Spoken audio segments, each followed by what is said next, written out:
নমস্কার বন্ধুরা, আমি সুমনা। আজকে আমি চলে এসেছি আমার রেসিপি ঝুলি থেকে একটা রেসিপি নিয়ে। আশা করি আপনারা সকলে ভালো আছেন, সুস্থ আছেন। আমার চ্যানেল সমস্ত বন্ধুকে স্বাগত জানিয়ে আমি আজকে রেসিপি শুরু করছি। এখানে দেখুন আমি লাউ নিয়েছি, একটা কচি লাউ 800 গ্রামের, বেশ সুন্দর কচি ছিল। লাউটা আমি এইভাবে কেটে নিয়েছি। আর এখানে মিডিয়াম সাইজের দুটো আলুকে এইভাবে কেটে নিয়েছি। আজকে আমি আপনাদেরকে লাউয়ের একটা তরকারি করে দেখাবো। আপনারা করে থাকেন এইভাবে, তা আমি কিভাবে করছি সেটাই আমি দেখাবো আপনাদেরকে। তাহলে চলুন সরাসরি চলে যাওয়া যাক রান্নায়। এখন বন্ধুরা আমি গ্যাসের চুলে একটা কড়া বসিয়ে দিয়েছি। কড়ার মধ্যে দিয়ে দিলাম বড়ি। এখানে বড়িগুলো ছোট ছোট, সেই জন্য আমি একটু বেশি করে দিলাম। আপনারা আপনাদের পছন্দ মতোই দেবেন, ছোট বড় যেমন বড়ি হবে। মোটামুটি 5-6টা বা 6-7টা বড়ি দিলেই কিন্তু হবে। তো বড়িগুলো আমি একটু ভেজে নেব প্রথমে। এরকম বন্ধুরা বড়িগুলো ভাজা হয়ে গেছে, আমি বড়িগুলো তেল থেকে তুলে নিচ্ছি। এবার এখানে আরেকটু তেল দেব। দেখুন অল্প একটু তেল দিয়ে দিলাম। এই তেলটা গরম হওয়া অবধি একটু অপেক্ষা করতে হবে। তেলটা গরম হয়ে গেছে, এর মধ্যে দুটো তেজপাতা আর 1/2 চামচ জিরে, গোটা জিরে দিয়ে দিলাম। এবার আমি এর মধ্যে দিয়ে দেব আলু। যে আলুটা আমি কেটে রেখেছি সেই আলুটা আমি এর মধ্যে দিয়ে দিচ্ছি। আলুটা দিয়ে আমি একটু ভেজে নেব মিনিট 2-3 জন্য। আলুটা একটু ভাজা ভাজা হয়ে গেছে। এবার আমি এর মধ্যে দিয়ে দেব এই যে কেটে রাখা লাউ। এই লাউটা দিয়ে আমি একটু নাড়াচাড়া করে নেব। এই লাউ ঘন্টটা খেতে কিন্তু খুবই ভালো লাগে। গরমের দিনের তো লাউটা খুবই উপকার, ঠান্ডা থাকে শরীর। তো এই লাউ ঘন্টটা খেতে কিন্তু খুবই ভালো লাগে। তো এটা আমি একটু নাড়াচাড়া করে নিই আগে। আমরা কিন্তু সবাই খাই লাউ ঘন্ট, লাউ ছেচকি, অনেক কিছুই খাই লাউ দিয়ে। তো আজকে আমি লাউ ঘন্টটা কিভাবে করলাম, আমাদের এক একদিনে এক এক রকম রান্না হয়, সেই জন্য আজকে কিভাবে করলাম সেটা আমি দেখাচ্ছি। আপনারা একবার হলেও এভাবে করে খেয়ে দেখবেন, দেখবেন ভালো লাগবে খেতে। নতুন বন্ধু যারা আমার চ্যানেলে প্রথম ভিজিট করছেন তাদের কাছে আমার অনুরোধ, অবশ্যই কিন্তু আমার চ্যানেলটা সাবস্ক্রাইব করে আমার পাশে থাকবেন আর পাশে থাকা বেলটা অবশ্যই ক্লিক করে দেবেন। তাহলে আমি যখনই আমার নতুন নতুন ভিডিও আপলোড করব সাথে সাথে নোটিফিকেশন আপনাদের মোবাইলে পৌঁছে যাবে আর সবার আগে আপনারা আমার ভিডিও দেখতে পাবেন।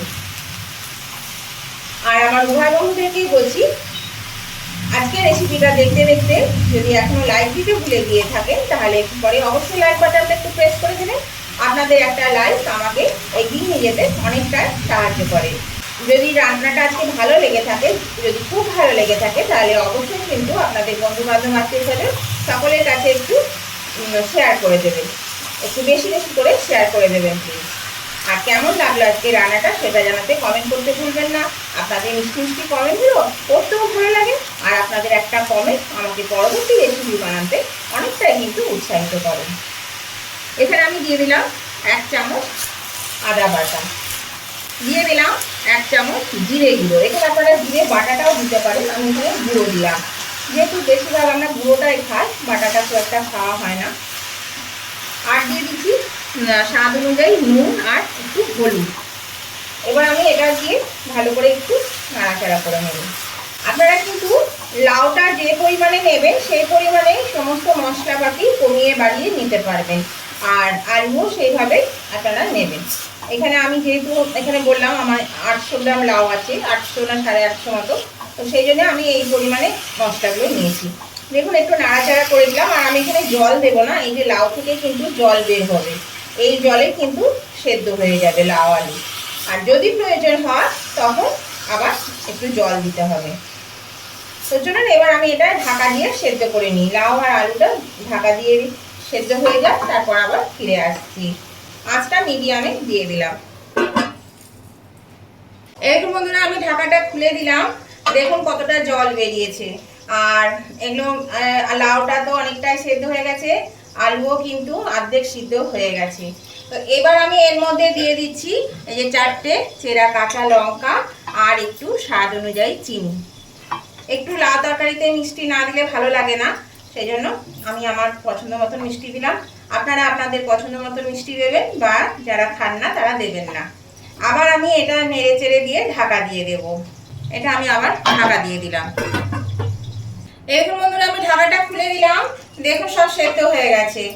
আলু সেদ্ধ হয়ে গেছে, এই যে আলু সেদ্ধ হয়ে গেছে, লাউ তো সেদ্ধ হয়েই গেছে। এটা এবার আমি আঁচটা বাড়িয়ে, এই যে একটু জলা জলা ভাব রয়েছে, জল রয়েছে, আমাকে কিন্তু আর জল দিতে হয়নি, এই লাউয়ের জলেই কিন্তু পুরো সেদ্ধ হয়ে গেছে। তো এই দেখুন সব সেদ্ধ হয়ে গেছে, আমি একটু বাড়িয়ে দিলাম, এটা একটু শুকনো শুকনো করে নেব। জলটা কিন্তু শুকিয়ে গেছে, দেখুন টেনে গেছে, কড়াই এবার লেগে যাচ্ছে। তো এবার আমি এই যে বড়িটা আমি ভেজে রেখেছিলাম, সেই বড়িটাকে গুঁড়ো করে নিয়েছি, দেখুন এর কিছুটা আমি এখানে দিয়ে দিচ্ছি, আর বাকিটা আমি পরে দেখাচ্ছি কি করব। তো এটা দিয়ে একটু মিশিয়ে আমি এবার গ্যাসটা অফ করে দিলাম, আমি নামিয়ে নিচ্ছি। এটা হয়ে গেছে, আমি এবার এটা নামিয়ে নিচ্ছি।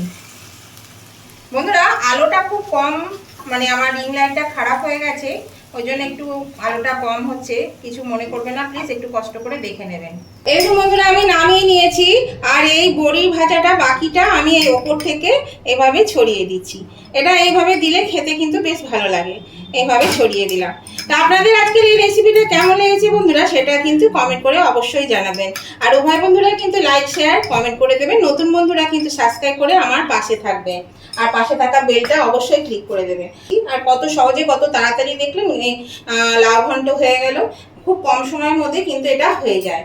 তো আজকের মতো ভিডিওটা আমি এখানে শেষ করলাম, আবার আমি নতুন ধরনের নতুন কোনো ভিডিও নিয়ে চলে আসবো। ততদিন আপনারা ভালো থাকুন, সুস্থ থাকুন, টাটা, বাই বাই।